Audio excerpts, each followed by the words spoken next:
First, you have some time to look at questions 1 to 7.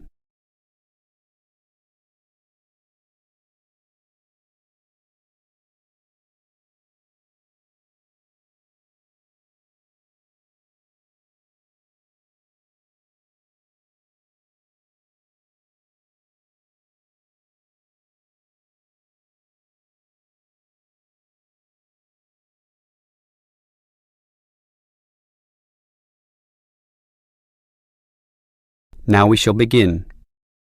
You should answer the questions as you listen, because you will not hear the recording a second time. Listen carefully and answer questions 1 to 7. Hello, can I speak to... the advert doesn't give a name. Well, the name is Bob, and I guess this call is about the car I'm selling, right? Yes, my name's Francis, and I'm definitely interested. You'll like my car then. Clean, neat, nice. What sort is it? Oh, the original model was called an Echo. You know, like the echo a sound can make. But then they changed the name to Yaris just before I bought it. Yaris. I don't know why. I liked the old name, and it's the same car, but that's what it's called. So, what's the colour? The ad says it's cream-coloured. Like cream, then? Yeah, well, it's more of a yellow colour, actually. Not cream? No, I don't know why I said that. It's like a canary, and small like one, too. So, what about the power? How many cylinders does it have? 4 or 6? My brother has a 6-cylinder car and says it's very powerful. Well, this one's 4 only, but I find it fine for city driving. As long as you don't intend to drive this car interstate or across the country, it does the job fine. That's okay. I just want the car basically for commuting to work and maybe some weekend trips. Is it 2-door or 4-door? I suppose it's not 4-door. The car's too small for that, right? Right, just 2 doors, as you say. The front seat bends forward to allow entry into the rear. That's fine by me. This car is just for my girlfriend and I anyway. What about accessories? Radio, CD player, anything else? Does it have an air conditioner? Well, no, it doesn't, but I don't find that a problem. I just open the window. I mean, if you really want, you can pay to have an AC installed. Basically, the only additional feature this car has is a radio, but it's still a great deal. That depends on the price. You say you want $12,800, right? Yep, about that. Well, obviously you expect the price to be reduced to an even figure, right? Well, I don't know. $12,000. $12,500, maybe. If you can lower it a bit, I'll come and have a look, okay? Okay. Let's say $12,400, but I won't lower it any more than that. Certainly not to $12,000. Well, if I can get that better price, I may come over this afternoon. But what year is this car? How old is it? My brother's got a 12-year-old car and it's showing problems. Well, my car was brand new only 3 years ago, but it still looks like it's only been 1 year on the road. Okay, that sounds good. Before you hear the rest of the conversation, you have some time to look at questions 8 to 10.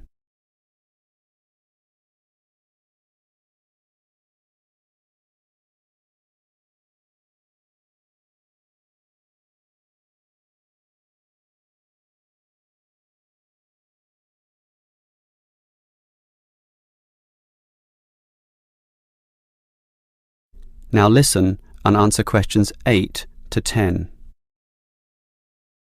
Can I just ask a few more general questions about this car you're selling? Sure. Can you just tell me why you think it's such a good deal? Of course, I won't necessarily believe you, but just tell me what you think. You can believe me. I honestly think this is a nice car, well worth buying at the price I'm asking. How much registration does it have left? To be honest, not so much, but I think having lots of registration is irrelevant. It's the car you're paying for, the quality and advantages of the engine itself. Well, what about that then? Okay, many people like to accelerate down the freeways, right?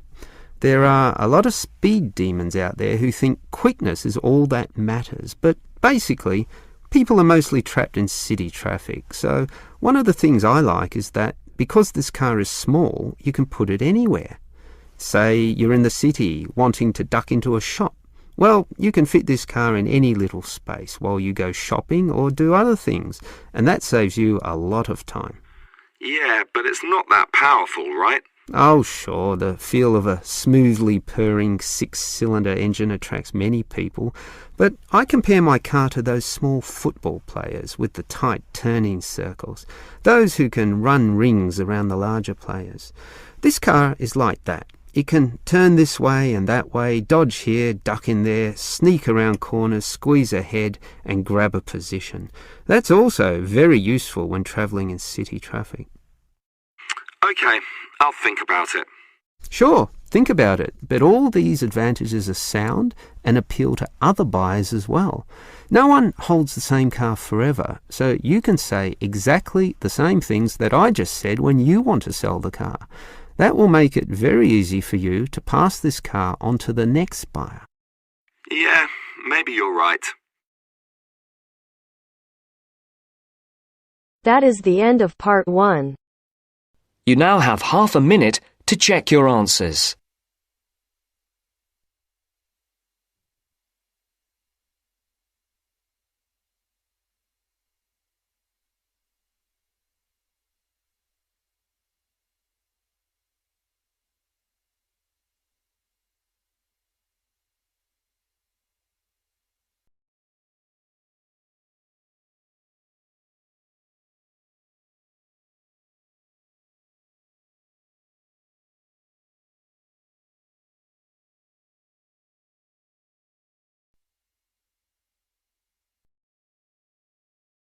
Now turns to part 2. Part 2. You will hear a talk by a tour guide. First, you will have some time to look at questions 11 to 17.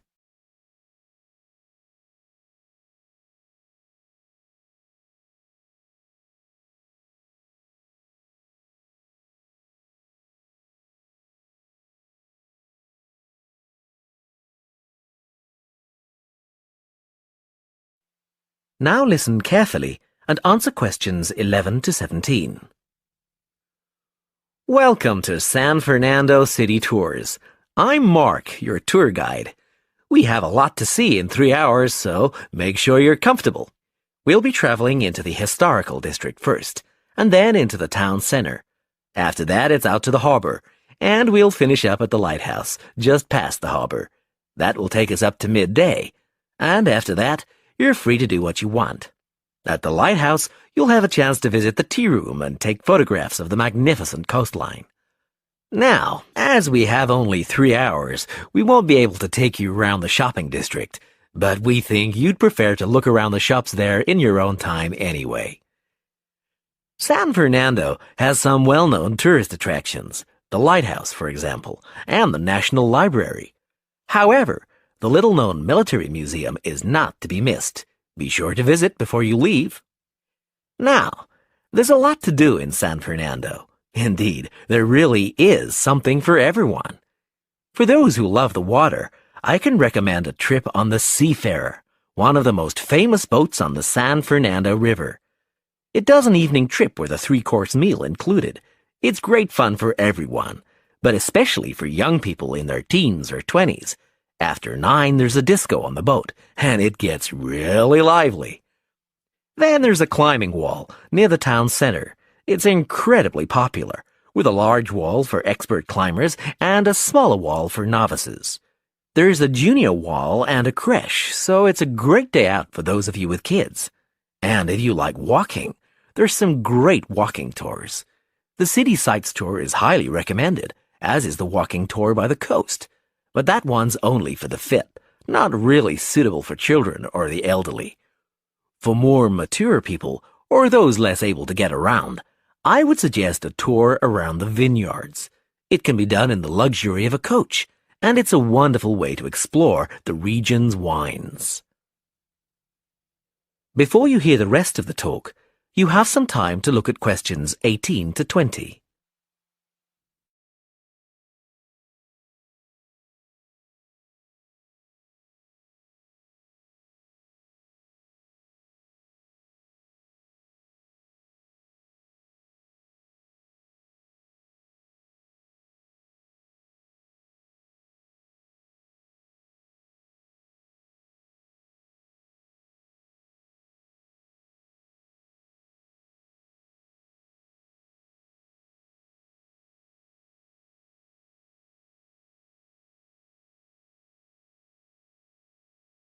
Now listen and answer questions 18 to 20.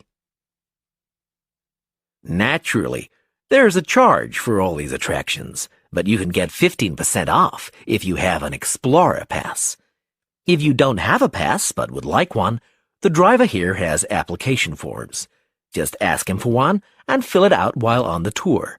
Then you hand it into the tour office.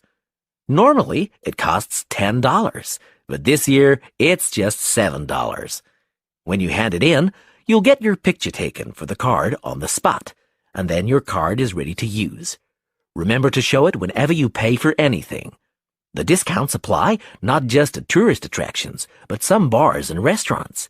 Basically, everywhere you see a red Explorer symbol. Ah, we're coming up to the historical district now. If you'd like to look at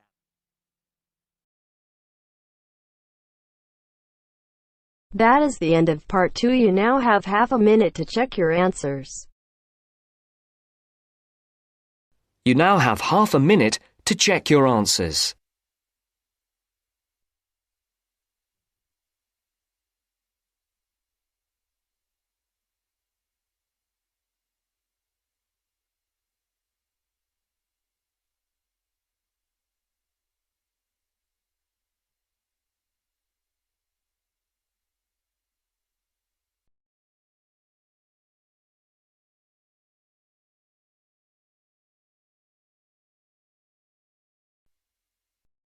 Now turns to part 3. Part 3. You will hear a conversation about tea between an expert and a reporter. You have 30 seconds to look at questions 21 to 24.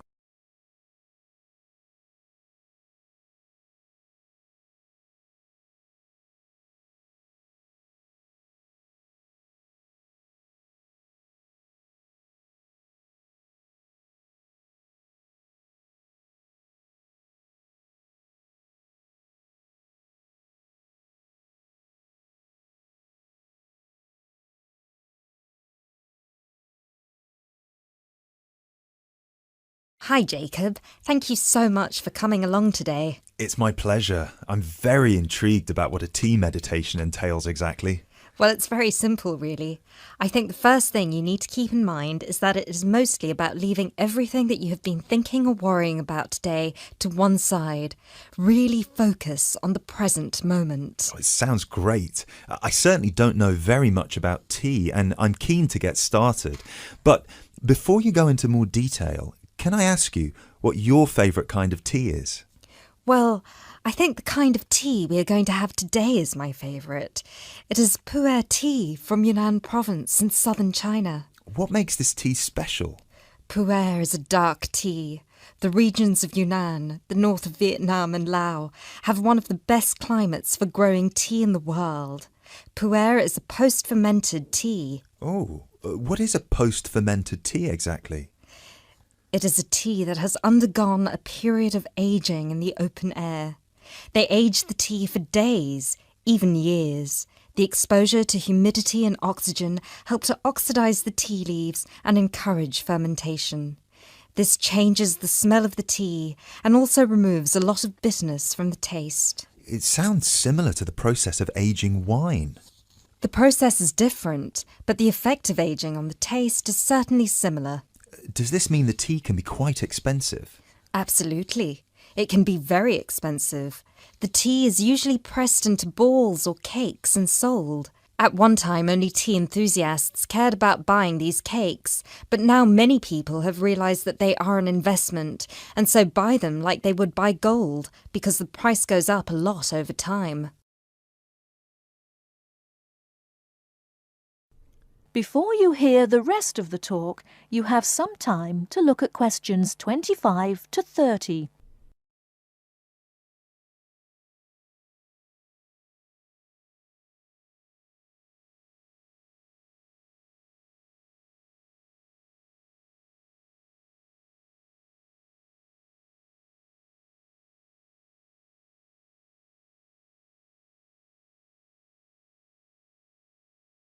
Now listen and answer questions 25 to 30. So now I want you to focus on clearing your mind of anything other than this present moment. Let go of any concerns. Okay, one slight problem. I will need to record our conversation, and I will need to take notes for the article. I plan to write about this for my newspaper. Is that okay? Oh yes, of course. Whatever you need. Thank you. I'll try to keep my notes to a minimum. Good. So, where was I? Oh yes, I think very few people really appreciate the complexity and variety of tea that exists in the world. Right. Most people are maybe like me and just use tea bags. Exactly. And with a tea bag, the tea is trapped inside and cannot move around freely. You can really taste the difference drinking a brewed tea that was free to move around through all the water. So, do you ever use tea bags? Never. There are many different kinds of tea: white, yellow, black, green, oolong, matcha, herbal and many others. Each one has its own unique properties. To fully experience what each tea has to offer, you must brew it in the correct way. I also believe in only drinking tea that is picked and sorted by hand, rather than using mechanical processes. Although it takes more time, the tea made by hand is so much better that it leads to an increase in the tea's sales. But in that case, surely if there is more interest in the tea, and with the time-intensive farming process, this means there could be shortages because the demand is higher than the ability to produce it. There were shortages for a while, but then an artificial fermentation process was developed in the 1970s, which helped to speed up the fermentation times. As I mentioned, this process has an ageing effect on the taste of pu'er tea that is very similar to the effect on the taste of wine that you get from that fermentation process, though for pu'er tea today, we're talking about that artificial process. How can they do this artificially? The farmers gather the tea leaves into a big pile, then cover it with a large sheet or tarp. They spray water on the tea every now and then, and therefore fermentation happens faster. Usually, the tea is left for 30, 45, 60, or even 90 days still. The farmer will check the tea every few days, and just by the feel of the tea, he knows whether it is ready or if it needs more time. Wow. That sounds like a fascinating process. I never realised that there was such a science behind producing tea. Well, now you are ready for the best part, the tasting of it. That sounds like a very good idea to me. So what I will do now is boil the water, and we can begin our meditation. What does that entail? We need to focus on only two things. The first is your mind and body. Forget everything that you have been worrying about today. Forget about what you have to do later on, or what somebody said to you earlier. Focus on your breathing and on how your body feels. If you have aches and pains, acknowledge them. Pinpoint where there is tension in your body and try to release it. Oh, yes. I can really feel tension in my shoulders. Let it go. Close your eyes if that helps. Take deep breaths in and out. Soon we will drink the tea. When you drink it, think about the taste and how it feels on your tongue. Is it easy to swallow the tea, or do you need to gulp it? Can you brew the tea leaves more than once? Oh yes, you can brew some teas more than 10 times. Now we will shift to noble silence, focusing only on ourselves and the tea. Enjoy.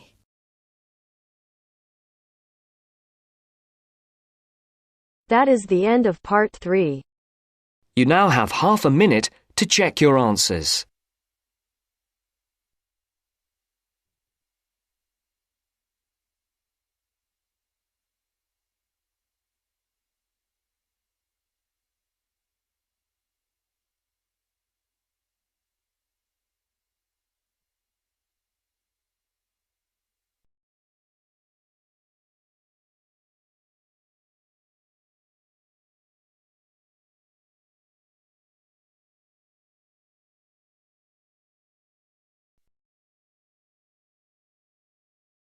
Now turns to part 4. Part 4. You will hear a media studies tutor giving a lecture about news sources. You now have 30 seconds to read questions 31 to 35.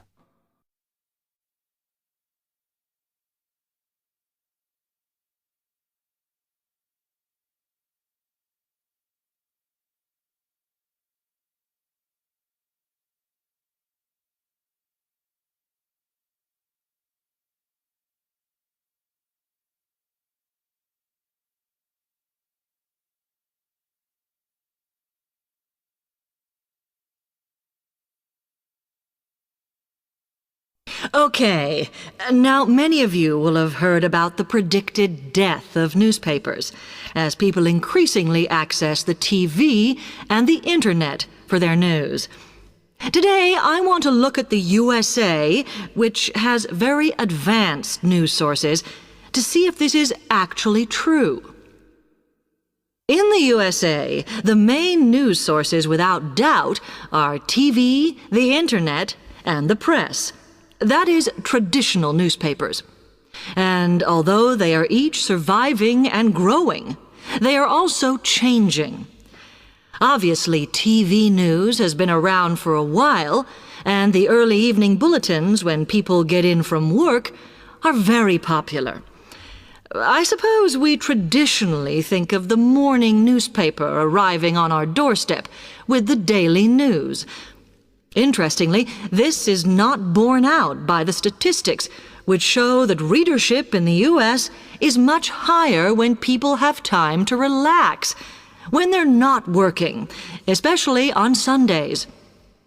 The Internet is also a popular weekend activity, but shows no variation with weekday access. So people are using the different sources in different ways. Interestingly, local radio has been hit less by the grip of quite strong local newspapers than by the Internet, which is seen to offer a better regional service. But just because the Internet is seen as the new force in news media does not mean it is dominant. Television has, of course, been global for a while. But now technological changes, which have fueled the rise of online news, have also allowed newspapers to print and distribute editions across the world. In fact, Internet news, which is seen as the big competitor for traditional markets, does not offer that much variety. Often, the sources are the online versions of the newspapers, whereas television, in order to offer something different, has had to come up with a much more mixed bag of reporting, from hard news to light reports on celebrity events. Another issue is reliability. The Internet is virtually unregulated, so anything can be reported there, whether true or not. Journalists on newspapers have fought a long, hard battle to fight intervention and to retain the freedom of the press. Television, however, is seen as critical to political power and has become subject to harsh controls about what it can or cannot say. You now have 30 seconds to read questions 36 to 40.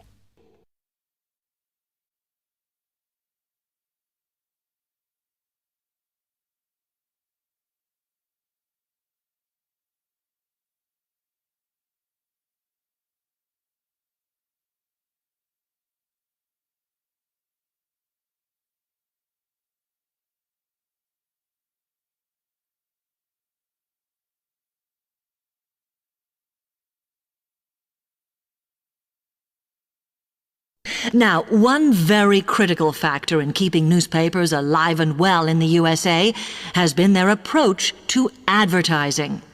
Obviously, newspapers are heavily dependent on advertising revenue, and they have become more and more imaginative in what they offer, in order to make sure that advertisers use them and not other news sources. This has meant that, contrary to popular belief, newspapers now have a significantly higher profit margin than the rest of American industry. So, how have they managed to raise advertising revenue in this way? Well, they have put a lot of effort into developing and maintaining a very strong association with the retail trade. And they've come up with a winner. A critical tool in their sales plan has been suggesting that the adverts they run can have vouchers.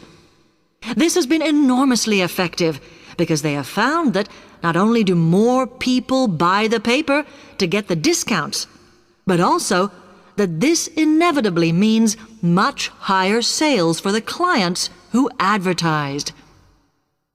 As well as doing this, the newspapers have also introduced aggressive sales campaigns over the last few years.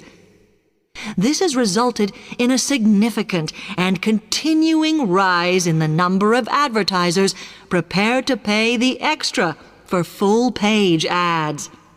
So, what I would like to move on to...